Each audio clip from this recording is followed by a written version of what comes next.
Boa noite para todos. Meu nome é Fabiano Santana. Agradeço aí a presença e a participação de todos. A gente vai ter no final um espaço de perguntas e respostas e conclusões. Gostaria de agradecer a organização da Ana Narese, que nos representa aqui como Domani, e a super participação mega especial do Rodrigo Faveta, né, que a gente tem um convívio aí quase que mensal aí por causa de alguns eventos, algumas interações, entendimentos e compreensões aí de todo o impacto positivo que a ONU tem feito dentro das iniciativas. E o Rodrigo aqui vem representando o Pacto Global, né? Rodrigo, por favor, faça suas boas-vindas. Boa noite, pessoal. Primeiramente, é um prazer estar aqui. Agradeço demais aqui ao Fabiano e à Ana, a todo o time da Domani pelo convite. Acho que, como o Fabiano falou, né, a gente convive aí muito de perto, né, vem acompanhando bem de perto aqui as evoluções da Domani. Então, o timaço está de parabéns e, enfim, é uma satisfação estar aqui com vocês e a gente poder trocar sobre temas tão importantes e interessantes, né? A gente buscou criar uma agenda dentro dos episódios, né, que estão sendo desenvolvidos pelo Domani, e a gente tem muito contato no campo, né, junto com clientes, demandantes, dúvidas, né, até às vezes a parte educacional, que é uma coisa muito importante, né? A gente fala muito da ODS 17, que é parceria, e a parceria, na minha opinião, a maior parte é cultural, educacional, compartilhamento de conhecimento, né, Faveta? E a gente percebe como isso pode mudar o mundo, né? Que é esse compartilhamento como um todo. Sem dúvida, Fabiano, você está coberto de razão, né? Assim, quem trabalha aqui diretamente com as ODS percebe o quanto as 17 estão intrinsecamente ligadas, super entrelaçadas. Então, é, acho que está mais do que claro para todo mundo que hoje não tem como falar de environmental sem falar de social, né? Então, se a gente não zela pela vida das pessoas, pela qualidade, né, enfim, por boas condições, enfim, de trabalho, de dignidade, fica difícil a gente querer fazer alguma coisa no sentido do meio ambiente, né? Então, sem dúvida, tá super entrelaçado e acho que vai dar para a gente explorar isso aqui no nosso bate-papo hoje. Sem dúvida. É uma jornada que não termina, né? Tanto é que a parceria com as empresas, esse tipo de interação, na minha opinião, ela tem um valor gigantesco, né? Porque ali a gente troca, aprende com os outros, aprende com as empresas, tira dúvidas, né? Que talvez enriqueça, com certeza enriquece nosso conhecimento, até como provedores, né? Você também consegue ter, pela perspectiva da ONU, uma visão um pouco mais prática do que acontece, traduzindo isso, né, em demandas que vão acontecer no futuro. Isso é uma prática muito legal. A agenda que nós criamos, né, numa discussão conjunta com o Rodrigo, é a gente falar sobre a modernização da gestão sustentável. O segundo tema é o cumprimento regulatório, né? A gente tem percebido e identificado uma série de novas demandas regulatórias através de resoluções ou regulamentações. Padrões globais de divulgação é algo que nós, como um Brasil que exporta muito, nossas empresas ou captam dinheiro lá fora ou então têm exigências nos seus produtos de exportação e serviços. Então a gente percebe a importância dessa questão da conexão global, e a gente vai falar um pouco sobre isso, e também um atendimento a novas exigências de contratação. A gente tem percebido um movimento muito grande das grandes empresas, né, na como elas estão envolvendo e conectando com sua cadeia de valor, principalmente fornecedores, para trazer eles para esse jogo, fazer a colaboração, trazer as pequenas e médias para o impacto positivo. E isso, na minha opinião, olhando também pela questão da parceria, né, é algo muito importante, porque um grande sozinho não vai mudar o mundo. Mas a somatória das ações dos maiores de cada cadeia de valor, junto com o estímulo, o investimento na sua cadeia de valor como um todo, vai permitir que a gente alcance, né, resultados muito melhores e mais impactantes. O que você tem a dizer para a gente aí sobre esse tema 1, que é a modernização da gestão sustentável, Rodrigo? Ah, legal. Fabiano, antes, eu não sei o quanto que o público, né, que está assistindo a gente conhece do Pacto Global da ONU. O Pacto Global ele é uma iniciativa da ONU para dialogar com o mundo corporativo, com o setor corporativo, né? E sabendo da particularidade cultural, geográfica, né, de cada país, de cada região do mundo, o Pacto Global ele é segmentado, né, por redes locais, que a gente chama. Então, basicamente, cada país tem a sua rede. Então, a nossa rede aqui, a Rede Brasil, é a segunda maior do mundo, né? Já passamos aqui das 2.200 empresas, membro, né? Então, nós somos aqui uma grande rede corporativa de empresas. E por que que eu estou trazendo isso? Porque quando a gente fala aqui de modernização de gestão, a gente está sempre trocando com executivos, né? Trocando aqui, né? Conversando sobre isso. E nessas conversas fica muito claro que existe um espaço enorme para a gente evoluir, né, na gestão sustentável, né? Então, tem até uma frase famosa que é: se você não mede, você não gerencia, né? Sem Que dúvida. isso deixa muito claro, né, o ponto que a gente está. São poucas as empresas que sabem, né, efetivamente o que que elas devem medir quando se trata de sustentabilidade, né? Então, dentro das organizações é sabido que tem muito retrabalho, né, na hora de você fazer um reporte, tem muita inconsistência dentro de um relatório de sustentabilidade. Eu mesmo já escutei de um diretor de uma empresa brasileira gigantesca dizendo, né, assim, abre aspas, nós sabemos que o nosso relatório é ruim. Então, eles fazem, mas com a consciência de que existe um caminho enorme para evoluir.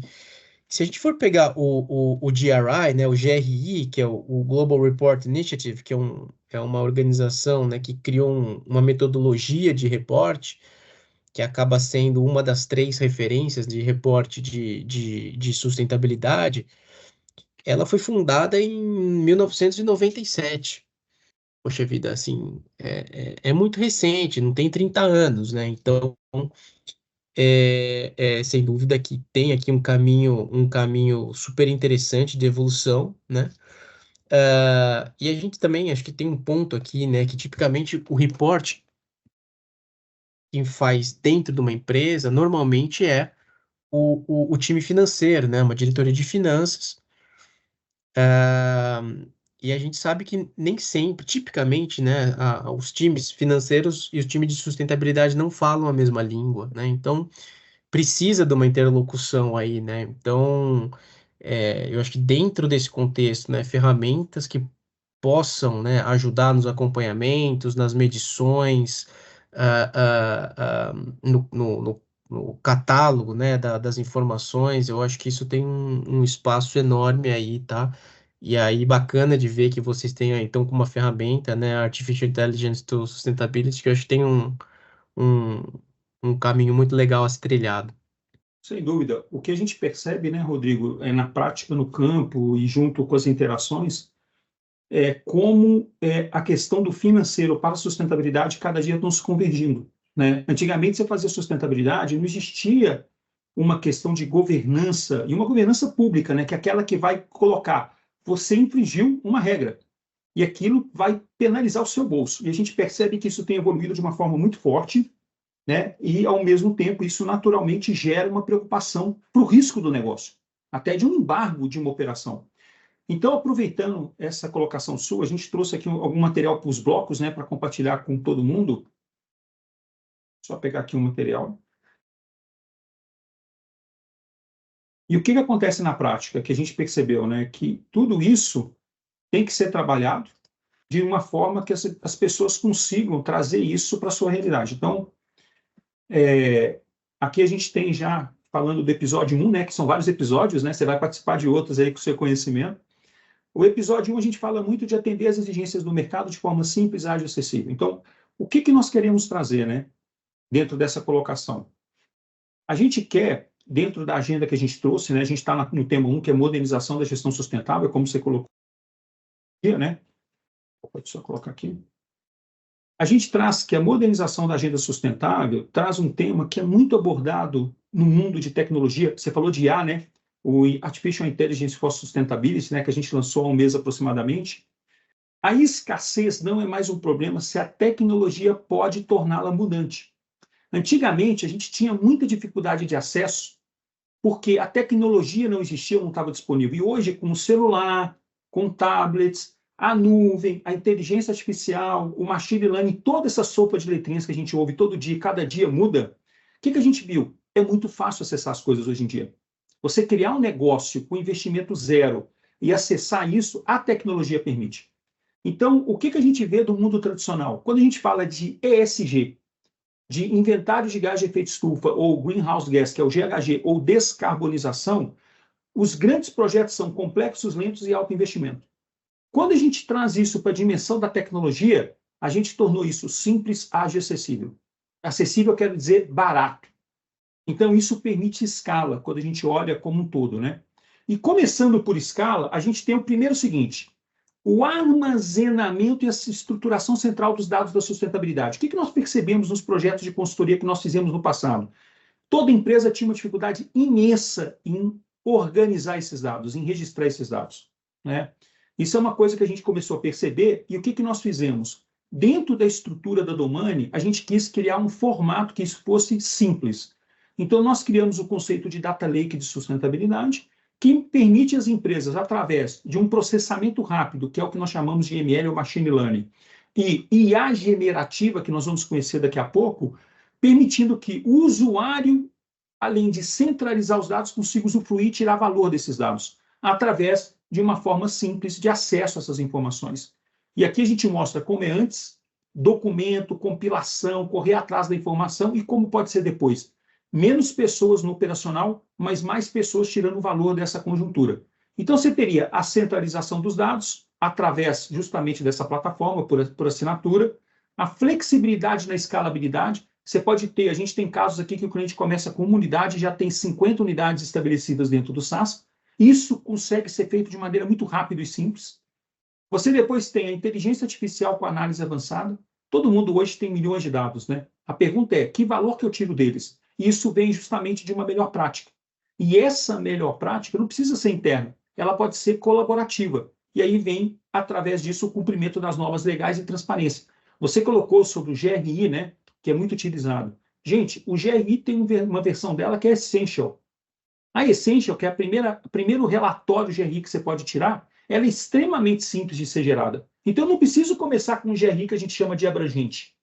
Eu posso ter o Essential. Então, ali eu dou a abertura da empresa começar essa jornada no GRI, que é parte do que você falou, né, Faveto?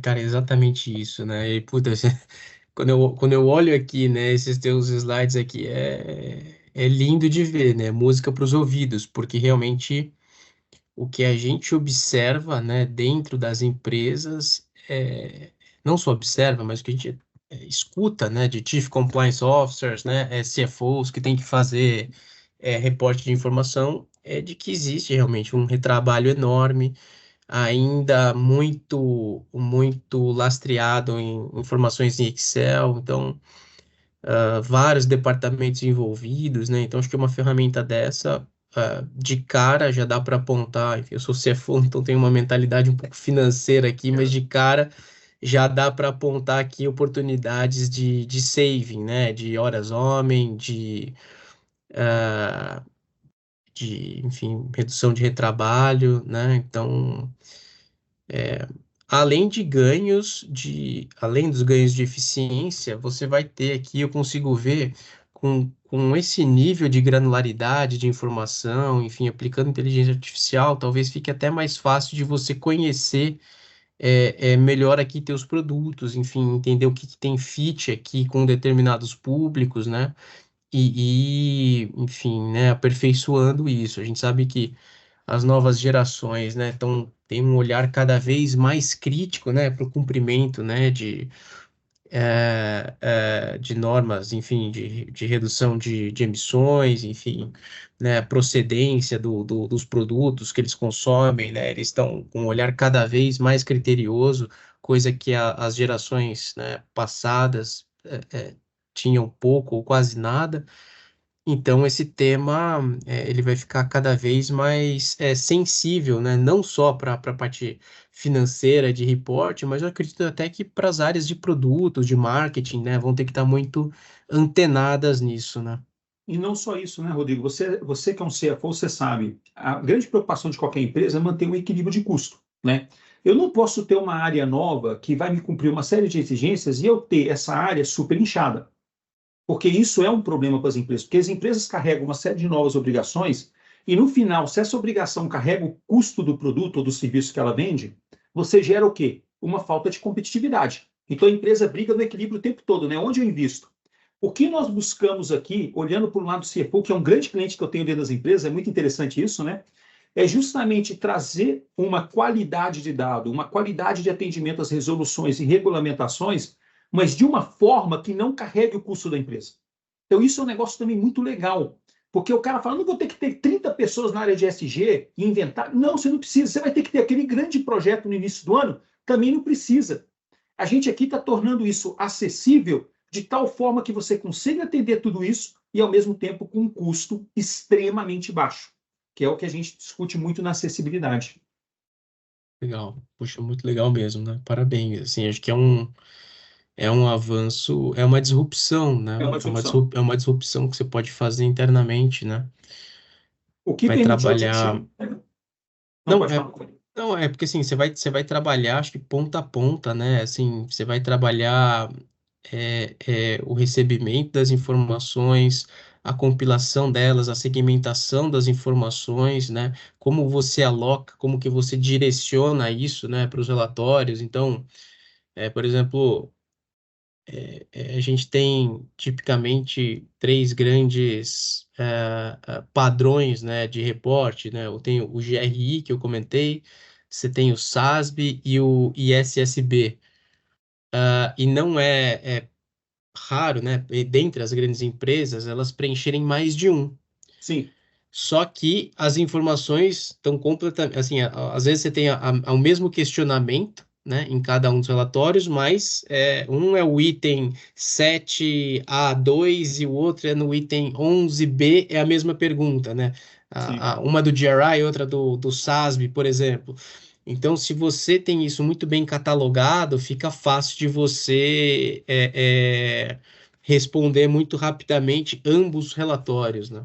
É um dos grandes estudos que nós fizemos para o desenvolvimento do Sustainability as a Service da Domani, foi justamente a questão da semântica, né?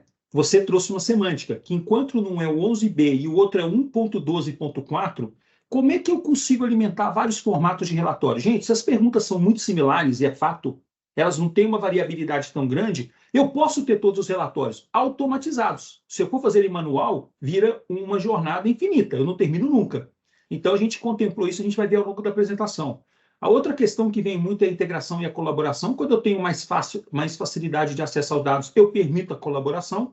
E essa colaboração hoje ela é mútua, né? Ela é do ser humano com o ser humano, então a área financeira com a área de sustentabilidade. E aí entra um outro sujeito da história, que é a tal famosa inteligência artificial. Porque o que ela permite é um outro tipo de colaboração, né? É uma colaboração questionadora e que te permite também ganhar outras dimensões e outro alcance dentro dos relatórios que você gera. E isso, naturalmente, gera inovação e competitividade dentro do todo. E aí entra a tal famosa AI to Sustainability, a inteligência artificial em si. Aqui, o que a AI da Domani permite, né? Ela permite, primeiro, você ter a compilação de todos os dados do ESG, ambiental, social e governança. Ela também permite você ter os inventários de gás de efeito estufa, então é muito legal isso aqui, porque na nossa base hoje, a gente tem um pouco menos de 1.000 clientes. E quando a gente olha os 1.000 clientes compilando os dados, uma melhor prática pode ser compartilhada entre todos os 1.000 clientes de setores diferentes. E quando ela compila aquela prática que gerou um resultado, porque lembra, a gente inventaria e também monitora a descarbonização gerada por aquela prática. A gente automaticamente consegue compartilhar ela entre todos os clientes. Então você também tem uma retroalimentação de uma melhor prática. No Data Lake, tem um repositório central que agiliza muito todo esse processo, tanto pela parte de registro e dados, quanto pela parte de insights, tirar informações. O cliente vai ter o suporte para guiar a sua jornada de sustentabilidade. Nós temos uma prática, né, de autoalimentação e o AI for Sustainability auxilia o autodiagnóstico. A gente vai rodar aqui agora um exemplo de um vídeo que foi gerado já com essa tecnologia, tá? Então, vocês vão ver aqui agora na tela do vídeo, deixa eu só rodar aqui. Não tem um texto. Aqui a gente acessa o SaaS e o cliente que entrou em contato com a gente, ele pergunta, né, se a gente pode auxiliá-lo. Aí a pergunta é feita, ele reforça que é a questão do escopo 2, cálculo de emissões. Aí o SaaS nosso permite a leitura de um documento estático, né, um PDF, da leitura das 12 meses de conta, que já está no sistema. E ao analisar a imagem daquele cliente, ele automaticamente traz as informações que o cliente pediu. Quanto foi as emissões. E dessas emissões se calcula naturalmente pela ANEEL, né, que é o fator de conversão, qual é a emissão daquele cliente. Você vê, eu estou analisando 12 contas de energia de mercado cativo e mercado livre, trazendo o fator de emissões para conversão em emissão de gás de efeito estufa. Isso tudo em menos de 20 segundos. Agora, imagina isso, procurar essa informação dentro da empresa e fazer toda essa calculeira. Você vê como a IA e um sistema de assistente de interação permite que você faça isso com muita facilidade. Isso aqui é um dos exemplos que a gente tem da nossa Artificial Intelligence for Sustainability. Aqui, um caso prático, né, para fechar essa parte, falando que a gente conseguiu, em cima de tudo isso, reduzir em 74% do tempo das horas investidas para se gerar a questão tanto do SG quanto do GHG dentro da prática da empresa. Agora eu vou sair daqui e a gente vai para a parte regulatória. Faveta, conta para a gente como é que você está enxergando essa questão do cumprimento regulatório das empresas. Né? Você falou alguns relatórios que são exemplos, né? Mas a gente percebe alguns surgindo no Brasil também, já numa exigência local especificamente. Não, super. E eu acho que esse ponto aqui, ele é regulatório, ele puxa, ele é super importante, ele é até, de certa forma, uma continuação do que a gente discutiu ali no primeiro bloco, né, que é a modernização da gestão sustentável, mas como se tivesse com o turbo ligado, né? Quer dizer, em outras palavras, o mundo ele acordou, né, para diversas temáticas da sustentabilidade, né? E quando isso se materializa através de uma lei, o setor empresarial se mobiliza rapidamente, né? Ele precisa responder a isso, né? Então, e o mundo dos negócios, ele é tipicamente, ele em geral é pragmático, né? Então, quando existe uma oportunidade para aumentar a receita ou para reduzir custos, né, o mercado, né, ele se mexe. Então, se uma lei diz que você não pode mais exportar para a União Europeia se você não fizer a devida diligência na sua cadeia de fornecedores, né? Então, essa empresa, se ela exporta para a União Europeia, ela tem ali um risco, né, de perder receita, tá? Sem dúvida. A gente Então, percebe isso, né, ah, no dia a dia das empresas, né? exato, não, exatamente, acho que assim, é esse um pouco do jogo, né? Então, ali, né, se a gente for pensar que se você tem ali uma possibilidade de uma multa, de um litígio, novamente a empresa, ela vai se mexer, né? Então, à medida que ela é obrigada, por força de lei, a cumprir com determinados requisitos, ela vai ao mercado procurar soluções que possam atendê-la, né, de modo que ela consiga cumprir a lei, né? Tipicamente, Bom, infelizmente, não é sempre isso que acontece, mas eu diria que em boa parte aqui, né, é isso, esse é o que a gente se espera, né? Então, e o que a gente observa que boa parte do PIB mundial está indo nessa direção de adotar leis, né, de redução de emissões de gases, de efeito estufa, né, de cumprir com essa agenda de direitos humanos em empresas, né, então, direitos humanos em empresas é um tema que tá ganhando muita atração, tá, não só no Brasil, bom, na Europa não preciso nem dizer o quanto que isso já está avançado, mas mesmo a Austrália, né, então, ah, esse aqui é um tema, cumprimento regulatório aqui é um tema muito caro para o Pacto Global, até porque a gente tem os nossos pilares, né, tanto de meio ambiente, de direitos humanos, de trabalho, de anticorrupção, é, isso para a gente é inegociável, né? Então, é algo que a gente observa bastante. sabe, Faveta, uma coisa que a gente teve, a gente, né, quando a gente está nas empresas, tivemos identificando é o seguinte: antigamente, quando você entrava com um recurso ambiental contra uma empresa, uma pessoa física, um fazendeiro, não importa quem, tá? O que a gente percebia? Existia por parte do juiz, né, que faz toda a questão da análise, uma dificuldade muito grande em criar o entendimento sobre aquela causa, né? E o entendimento da causa tinha um problema que era assim: eu colocava junto com o impacto ambiental a questão do impacto climático. Existia uma mistura do que era o quê. E aí isso naturalmente era explorado pelas equipes de defesa, né, as juntas de defesa. E recentemente, em função de uma experiência internacional, começou a ter uma separação. O que é impacto ambiental negativo e o que é impacto climático negativo?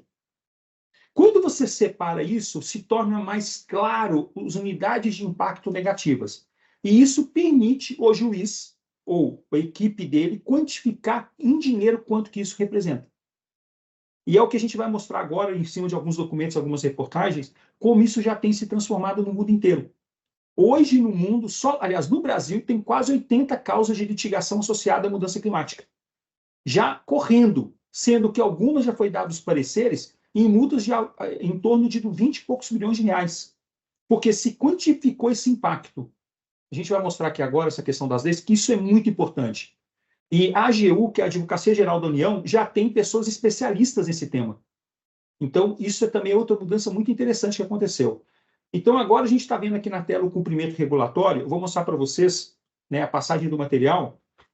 Uma das questões que a gente coloca muito, né, que a transição de uma economia de escassez para uma de abundância mudará não só a maneira como vivemos, trabalhamos e interagimos, com ênfase no acesso em vez de ter. Então, é usufruir, é tirar valor daquilo que a gente tem acesso. E a tecnologia, quando a gente traduz, ela faz justamente isso. Você não tem que fazer aquisição, você tem que usufruir dela. E isso permite ganhar escala, ganhar impacto de maneira mais relevante.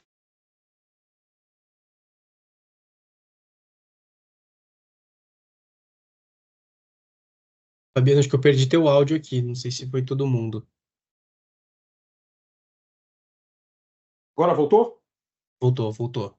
Vocês escutaram? Se você puder voltar uns 10 segundos, 10, 12 segundos. Espera só um minutinho. Aqui. Aqui eu coloquei como a tecnologia permite, né, a mudança na maneira que vivemos, trabalhamos e interagimos, com ênfase no que nós chamamos de acesso e não de posse. A tecnologia, antigamente, eu tinha que comprar um computador, um servidor, um software e instalar, custava um dinheirão. Hoje, eu ganho de qualquer provedor o acesso sem custo inicial. E o que me permite transformar muitas coisas. Me transformar o quê? O acesso. Aquilo que é escassez se torna abundante. Um exemplo claro disso é quando a gente vai, por exemplo, pedir um táxi. Antes eu tinha um app, agora eu tenho vários. Isso por quê? Porque é muito fácil criar. Eu tenho até startups de São Paulo com esse tipo de provedor de serviço. Alimento, entrega de delivery. A próprio restaurante hoje pode ter o seu delivery, saindo um pouco dos grandes tradicionais. Então, isso tudo cria uma dinâmica. Para a questão associada à sustentabilidade, é o mesmo tema.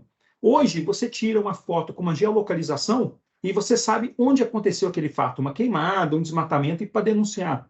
Outra questão, você vê um animal que você tira uma foto. O próprio celular já classifica qual a espécie daquele animal. Ele até te indica se aquele animal tem risco de extinção ou não.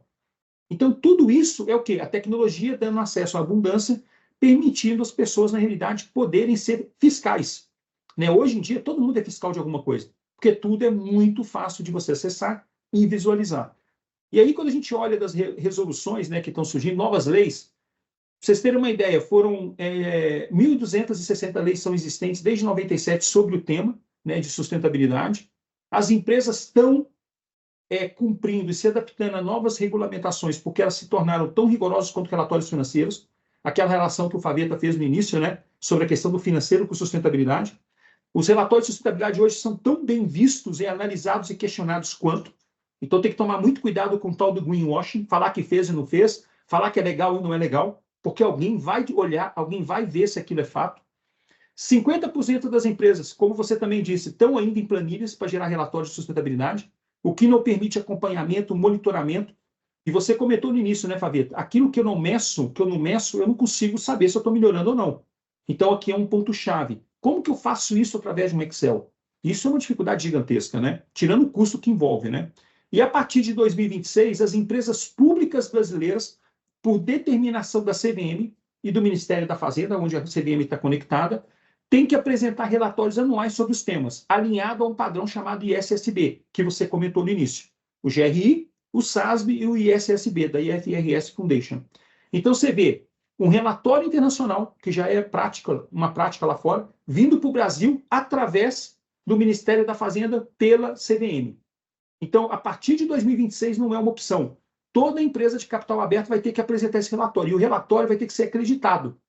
Não é um relatório que eu vou fazer sem base, porque se eu não colocar a base nele e eu receber uma auditoria, um questionamento, se eu não tiver a base estrutural dele, o que vai acontecer? eu vou receber as penalizações.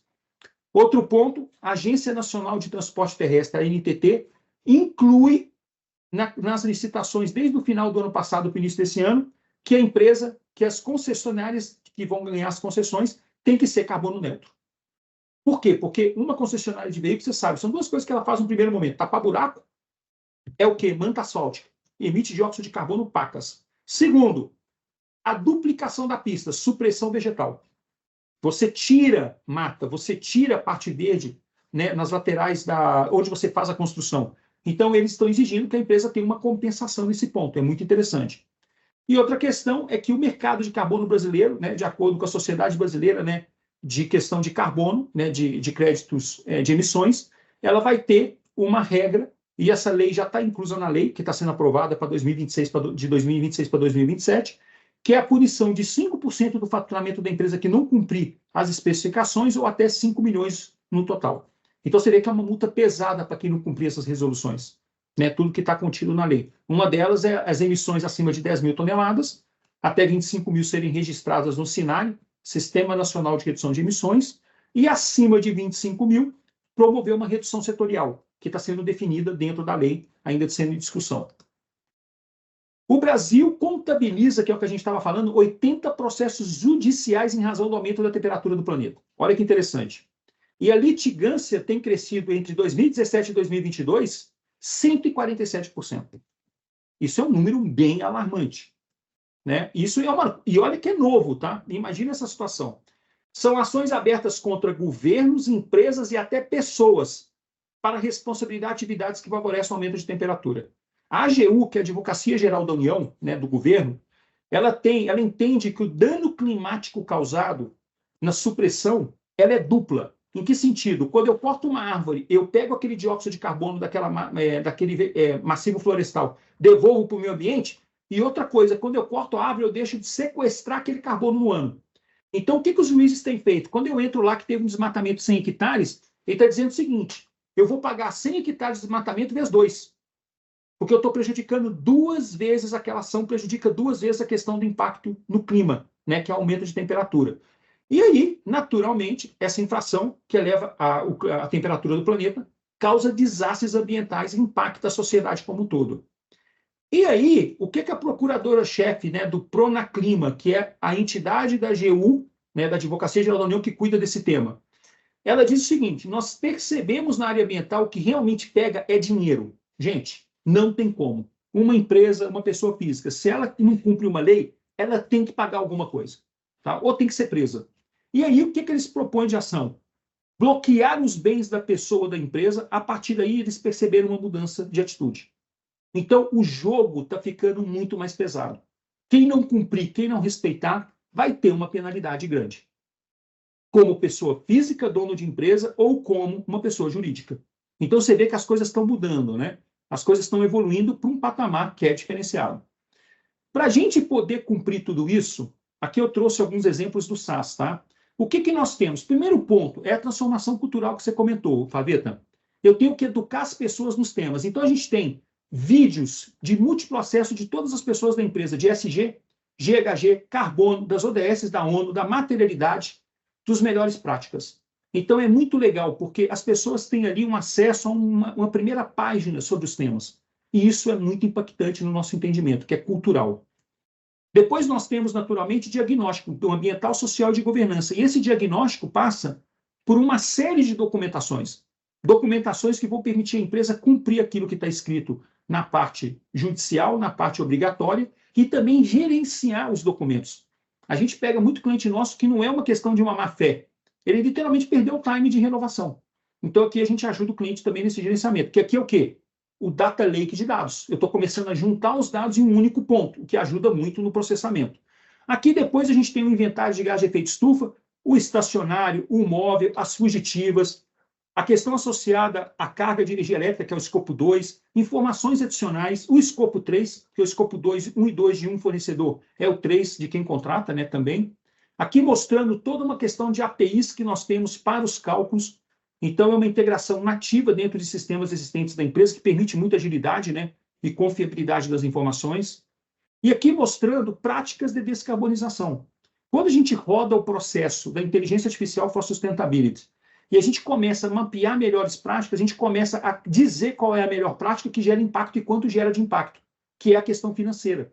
Então, o que nós percebemos ao longo da nossa experiência em projetos? Que qualquer melhoria operacional que gera descarbonização, ela também é uma redução de custo operacional da empresa. As duas coisas andam juntas. Eu sou melhor para o meio ambiente e eu promovo uma redução de custo operacional. Porque eu estou monitorando os elementos que eu consumo. São elementos que, naturalmente, são naturais, né? Nature-Based Solutions.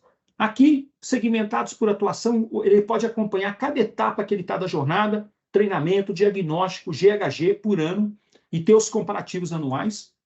Também ele vê aqui todas as emissões que ele tem dentro de painéis, eu estou passando rapidamente, e aqui um comparativo de um cliente nosso que fez um projeto de consultoria conosco, e depois ele tocou o relatório de emissões de gás de efeito estufa, e quando ele tem o Sustainability as a Service.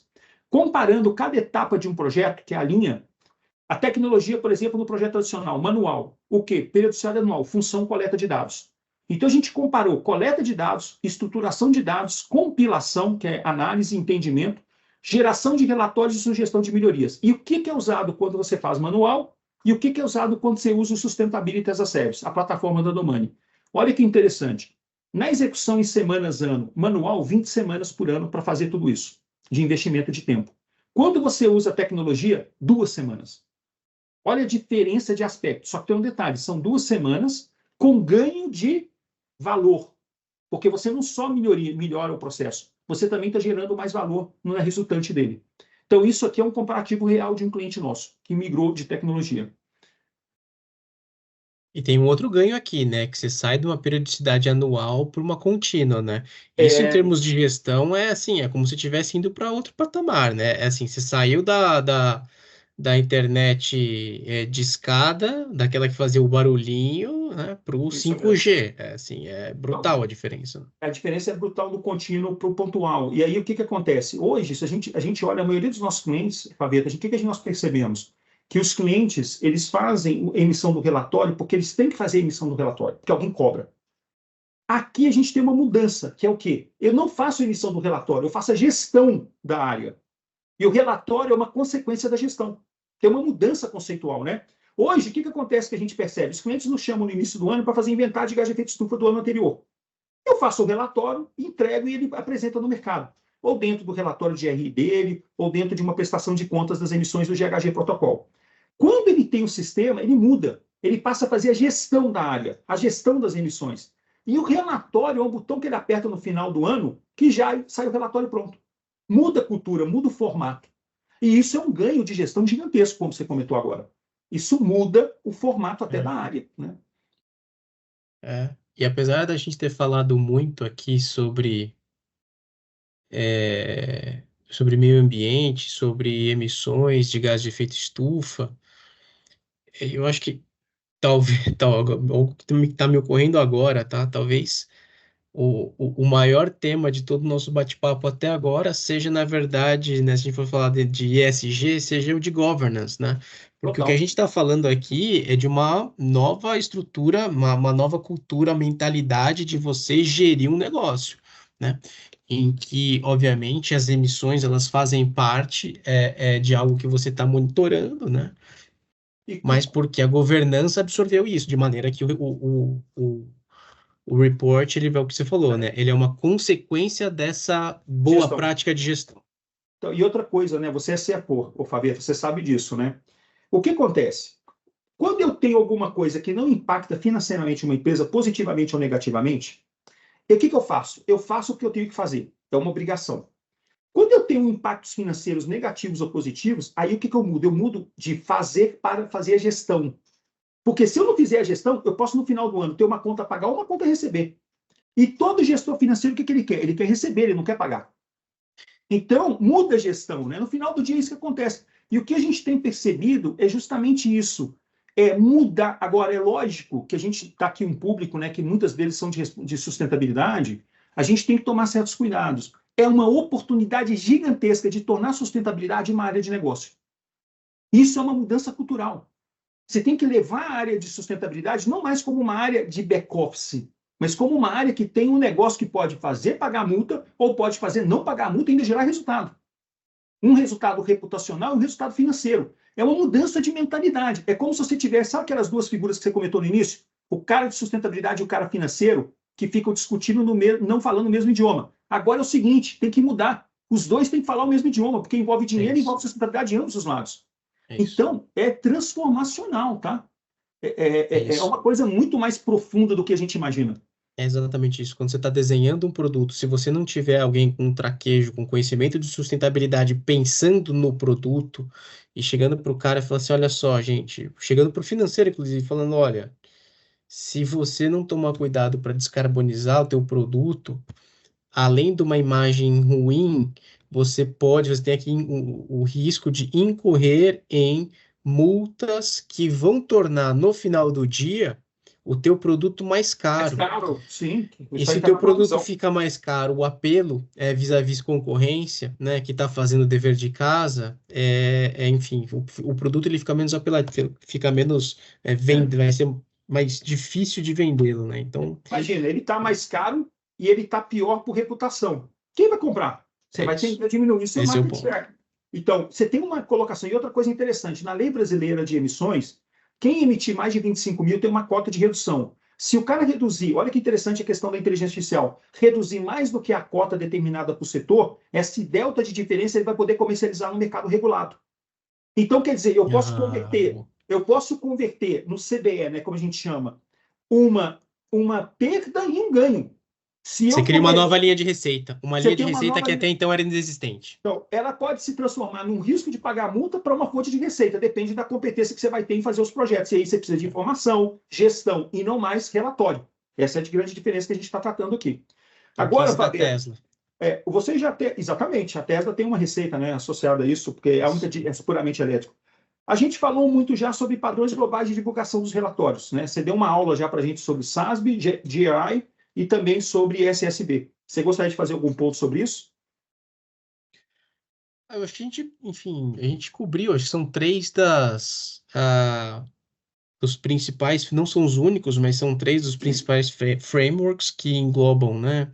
Não só questões ambientais, mas que, enfim, vão englobar aqui também temas como qualidade de trabalho, né, que entra aqui, né, dentro desse tema aqui de direitos humanos em empresas, que é uma coisa que tem se olhado cada vez mais, né, inclusive em formatos de lei ao redor do mundo.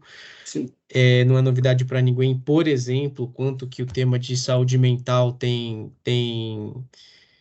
se tornado um problema não só das empresas, enfim, nas famílias e, consequentemente, nas empresas, que se materializa através de afastamentos, enfim, né? Então, eu acho que, assim, tem esses são os três principais frameworks, e eu acho que quem trabalha com sustentabilidade, eu sugeriria que acompanhe os três bem de perto, né? Inclusive pelas as segmentações setoriais, né? Porque, obviamente, na hora que se você é uma empresa de cimentos ou uma empresa de telefonia, né? O preenchimento, né? Os módulos de preenchimento são diferentes. Sem dúvida. Então, o que a gente percebe é que a gente não tem 100% dele, mas a gente tem 90%, para trazer esses relatórios para dentro do SaaS, para poder ajudar as pessoas. Então, por exemplo, aqui a gente fala, né? Por que disso? Porque quando uma mão de obra do mundo ter acesso online às suas necessidades, todos os problemas do mundo terão solução, porque vai ser mais simples resolvê-los, né? Isso é uma coisa clara que a gente percebe o quanto tecnologia... Te perdemos o áudio aqui, Fabiano. Voltou agora. Aqui eu estava falando, perdão, que eu cliquei no botão errado. Aqui a gente está falando como a tecnologia, na realidade, com as pessoas tendo acesso, em qualquer pessoa, ela consegue endereçar vários problemas do mundo, né? Então, quando a gente olha aqui, a gente tem aqui, isso aqui é uma tela do SaaS mostrando os relatórios que nós emitimos hoje. Vários relatórios distintos, tá? Que a pessoa precisa. E tem o SaaS que permite você gerar os seus relatórios, alimentar uma planilha, por exemplo, do GRI ou do SSB hoje. Mas quando a gente olha tudo isso, padrões de divulgação, você comentou do ISSB, International Sustainability Standard Board, por exemplo. Olha que interessante, ele tem o padrão deles, ele tem a visão geral da empresa, desempenho financeiro, que você comentou, desempenho operacional, sustentabilidade e responsabilidade social corporativa, que você também comentou, perspectivas futuras, estratégias e conclusão. Isso é gerado hoje pelo SaaS. Aí você depois tem a BNT 2030, associada a SG. Também temos. Depois nós temos a BNT 2060, que é a especificação para a demonstração da neutralidade de carbono. Também temos. Depois a gente tem aqui padrões globais, GRI Essential, que a gente falou, né? Vai ter no H2 de 2024, no segundo semestre desse ano. Vai incluir governança corporativa, econômico, ambiental, a parte social, produto responsável, trabalho decente e crescimento econômico. Isso está planejado para o segundo semestre desse ano. Olha que interessante. Muitas empresas não fazem o GRI pelo custo de tempo e o custo de dinheiro para fazer um GRI. E a gente está provocando que dentro do SaaS tem um GRI Essential, que é o primeiro de todos. Porque tem o Essential, o Basic e o Abrangente. A gente está começando pelo Essentials. Então, isso vai ajudar muito a gente ter uma melhor prática para médias e pequenas empresas no Brasil também. Vale ressaltar, Fabeta, que um dos grandes clientes que nós temos dentro do Sustainability as a Service, da plataforma, é a grande empresa que quer impactar a cadeia de valor dela, os fornecedores. Então, isso é algo muito interessante. E aqui mostrando, né, os padrões globais de GRI que a gente já tem definido. E é o último tema que a gente entra. Como que o SaaS ajuda as empresas no atendimento às novas exigências de contratação? A gente tem visto o movimento que as grandes empresas têm exigido dos fornecedores ou cobrado dos fornecedores também entrarem nesse jogo. Só que o fornecedor pequeno e médio entrar nesse jogo, ele precisa de algo acessível, algo que seja mais simples. Por isso que a gente tem essa plataforma disponível para as grandes empresas estimularem sua cadeia de valor em ter impactos positivos dentro desse todo. Não, total. Esse aqui é uma questão interessante de abordar, né? O atendimento das novas exigências de contratação. Porque a gente está vivendo, né, esse momento em que se discute aqui mercado de crédito carbono, né, a regulamentação, né, e desse processo vai ter aqui uma série de derivadas, né, que é como que ah, as grandes empresas, né, assim, que vão ter que passar a medir as suas emissões, né, para reduzi-las, né, ao longo do tempo, e isso, assim, está muito claro, né, até pela questão, pelo conceito de escopo 3, que isso vai ter que descer para a cadeia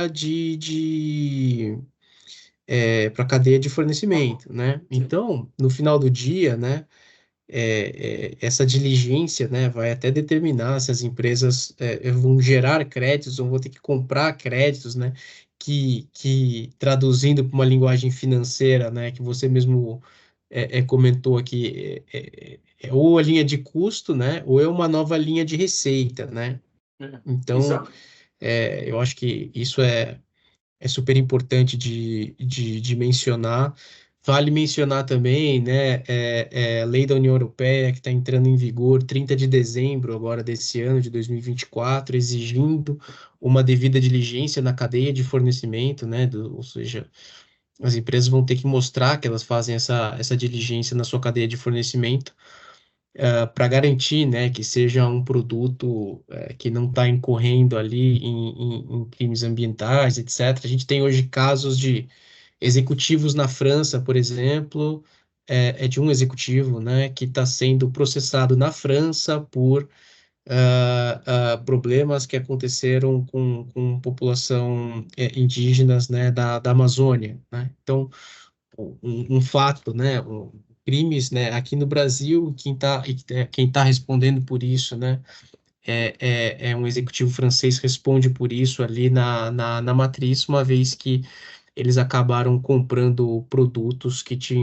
passavam por que tinham esse problema na cadeia de fornecimento. Então, não tem dúvida de que esse é um tema que vai ganhar mais e mais intensidade daqui para frente, e eu acredito que até por força de lei, tá? Então, assim, a partir do ano que vem, quem não tiver isso aí não exporta mais para a Europa, por exemplo. O que promove a evolução de qualquer empresa é a competição. Isso é fato. E se o grande player, o grande comprador de uma cadeia não promover essa competição, ele não vai buscar essas empresas não vão evoluir. Então a gente percebe isso claramente nesse contexto. E com isso tudo, o que a gente resume? Que a capacidade de mudar o mundo está na mão de todos e não de um só. A gente não pode falar que a responsabilidade é do outro. A responsabilidade é nossa, de todos aqui presentes, né? Então, por exemplo, eu te citei, eu tenho empresa de pizzaria, eu tenho escritório de advocacia, clientes meus, eu tenho escritório de investimento, e eu tenho fábricas, e eu tenho fazendeiros. Você vê que é uma diversidade gigantesca. Mas por que todo mundo pode ter? Porque é acessível. Porque um fazendeiro falar de GHG é um linguajar muito diferente para ele, mas ele sabe o que se trata. Então, aqui a gente coloca, né, que a adoção de práticas dentro de uma cadeia de valor é fundamental, SMEs, né, Small and Medium Enterprise, adotem essas práticas, porque elas promovem a inovação e a adoção generalizada de tecnologias mais ecológicas. Você, quando cobra ele essa prática, ele vai promover essa melhoria. E olha que interessante, aquele fornecedor não fornece só para aquela empresa grande daquela cadeia de valor, fornece para outras empresas. E isso se propaga, porque aquilo passa a ser uma prática. Então, isso tem um impacto gigantesco. Aqui a gente vê algumas reportagens recentes, né, falando sobre entre grandes empresas, 60% ampliaram requisitos ESG para a seleção de fornecedores. Aqui embaixo é outra reportagem que o número é o mesmo, 60%, mas é outra reportagem. Em São Paulo, 60% das empresas avaliam critérios ESG para a contratação de fornecedores.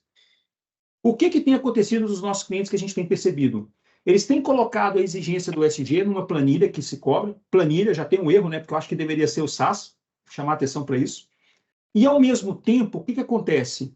As empresas começam a receber a seguinte notificação: a partir de tal data, o critério de desempate no empate técnico e preço será o nota de ESG.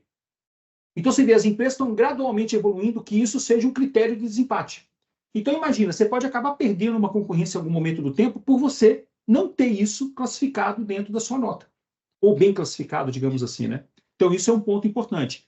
Aqui, o ESG em compras. Por onde começar? Um bom começo é buscar um entendimento sobre os impactos da sua operação no meio ambiente. Por meio da materialidade do ESG, você fazer as entrevistas com os stakeholders, fornecedores, clientes e colaboradores, para você conseguir engajar colaboradores, clientes, investidores e a comunidade na sua matriz de materialidade, né, naquilo que você tem que impactar. E aqui, no final, o que a gente tem? Escolher fornecedores mais conscientes, seja para pequenas e médias empresas, também contribuir com as questões ambientais, sociais e de governança. Quer dizer, é promover uma revolução, a revolução do engajamento de toda a cadeia de valor. Quando você falou, Faveta, sobre crédito de carbono, né? Você tem que trabalhar a descarbonização e a questão do offset, ou a preservação ambiental. A gente tem um caso que a gente sempre apresenta, que é um caso que aconteceu em Coari, né, no Amazonas, que é da transportadora Contato, que na realidade eles têm uma área de 30 mil hectares, eles neutralizaram o carbono, né, da própria transportadora, que era o foco principal. Hoje todos os clientes da Contato, né, esse ano receberam uma neutralização de alguns setores, foi uma ação da empresa para mostrar a responsabilidade ambiental dela. Isso melhora a nota dela em alguns clientes, naturalmente. E ela tem créditos de carbono que nós comercializamos através das nossas plataformas e para clientes. Quando existe essa compra desse crédito de carbono, é importante ressaltar isso, não é só crédito de carbono que essa empresa compra. Uma coisa muito importante que a gente gosta de ressaltar, uma preservação ambiental hoje, ela só tem qualidade se ela envolver impacto social, se ela envolver pegada hídrica, quer dizer, a preservação também das águas e também biodiversidade. Na realidade, um projeto de carbono bem feito, bem atestado, ele tem o quê? Ele tem um equilíbrio ecossistêmico, né? Ele promove o equilíbrio entre todas essas entidades, porque senão eu não promovo a evolução, eu não promovo a preservação de fato. Então, nesse projeto, por exemplo, tem energia limpa, instalação de placas solares, que está em execução, carregador portátil, uma rede de internet Starlink, né, porque é a que pega via satélite, naturalmente, a compra de tablets que vai permitir a telemedicina, a capacitação técnica das 40 famílias em 2 comunidades que existem na região e a plataforma online de venda para encomenda, profissionalizar, na realidade, a venda dos produtos da região. Isso tudo faz parte do projeto de carbono. Mas olha só o impacto social que esse projeto tem realizado pela empresa, né? Que é a detentora do projeto, que é a Contato. Então, gente, quando se compra um crédito offset, não é comprar crédito de carbono. Tem muito mais por trás do crédito. É só você avaliar o que é de direito de cada um, qual é a qualidade do projeto. É obrigado a ter esse extrato do projeto. E aqui eu gostaria de ressaltar um projeto de grande impacto em várias dimensões dentro do bioma amazônico, tá? Que foi o que aconteceu. E aqui, naturalmente, mostrando que eles fizeram um inventário de gás de efeito estufa e neutralizaram suas emissões. Já tem 3 anos que eles fazem isso, com a própria emissão deles, e com a diferença vai gerar o quê? Como o Faveta comentou, receita nova para a empresa, o que é muito importante, impacto positivo e receita nova. Aqui nós terminamos a nossa parte. Eu vou convidar o Faveta a fazer uma conclusão de tudo que a gente discutiu aqui hoje e depois a gente abre para perguntas e respostas. Temos ainda 4 minutinhos. Por favor, Faveta. Não, legal, Fabiano, muito obrigado. Te agradeço aqui, né, a oportunidade da gente poder trocar, bater um papo sobre um tema tão interessante, temas, né, tão interessantes. Acho que a gente abordou aqui padrões de reporte, a gente falou de crédito carbono, de emissões de gases de efeito estufa, né? A gente entendeu aqui como é necessário, né, ferramentas para melhorar a gestão das informações de sustentabilidade dentro das empresas, né? Parabéns aí pela ferramenta que a Domani desenvolveu. Desejo todo o sucesso aí, tá, para essa empreitada. E, enfim, acho que é isso. Obrigado. Eu que agradeço. E assim, vou te convidar para outras oportunidades. A gente tem uma agenda bastante intensa aí de compartilhamento de informação e também trazer tudo isso na realidade para essa pauta, porque a gente sabe, quando as pessoas entendem, é mais fácil executar. Quando as pessoas compreendem o valor ou o risco que a empresa está submetida, é mais fácil defender internamente os projetos. E o que a gente tem feito é isso, é ajudar aqui as pessoas que participam desse tipo de reunião, justamente a levar para dentro de casa uma argumentação. Porque, novamente, quem não abriu o olho hoje, depois, quando abrir, vai ser tarde. Não vai ter tempo de recuperação. A gente está jogando um jogo que está ali no metade do primeiro tempo. Vai acabar o primeiro tempo e vai começar o segundo. E aí depois você sabe, não tem prorrogação. Aí é desembolsar, pagar a multa e falar: o que eu faço agora? Aí a gente sabe o que acontece no Brasil. Tem um app do negócio, tudo vai ser mais caro. Não vai ter recurso profissional ou recurso material para poder fazer tudo. O que acontece? Você gera uma precificação que é 3, 4 vezes mais caro. Então eu recomendo meus clientes sempre fazer com parcimônia, com cadência, mas uma cadência que seja controlada, para não gerar o acúmulo de demanda que naturalmente gera uma inflação daquela atividade. A gente agora está aberto a perguntas e respostas. Por favor, fiquem à vontade, gente. Fabiana, Anne, a gente tem na própria ferramenta sim, a parte de perguntas e respostas. Se eu puder ler, o Tiago perguntou: como vocês percebem os impactos da explosão de inteligências artificiais, que são tecnologias que consomem muita energia para seu processamento, nas mudanças climáticas? As leis prevêem estabelecer limites para as emissões das empresas de tecnologia no mundo? perfeito. Eu vou responder, depois vou dar a palavra para o Faveta. Olha, a Domani, quando contratou o seu data center, tá, e o seu parceiro tecnológico, nós, como uma empresa dessa avaliação de sustentabilidade por parte do provedor. Nós somos parceiros hoje de tecnologia da Oracle, tá? Os data centers da Oracle na América Latina, que é o que nós utilizamos, e nos Estados Unidos, são neutros em carbono. Eles têm painéis solares que alimentam os data centers com energia limpa, tá? Então, é uma preocupação que a gente tem.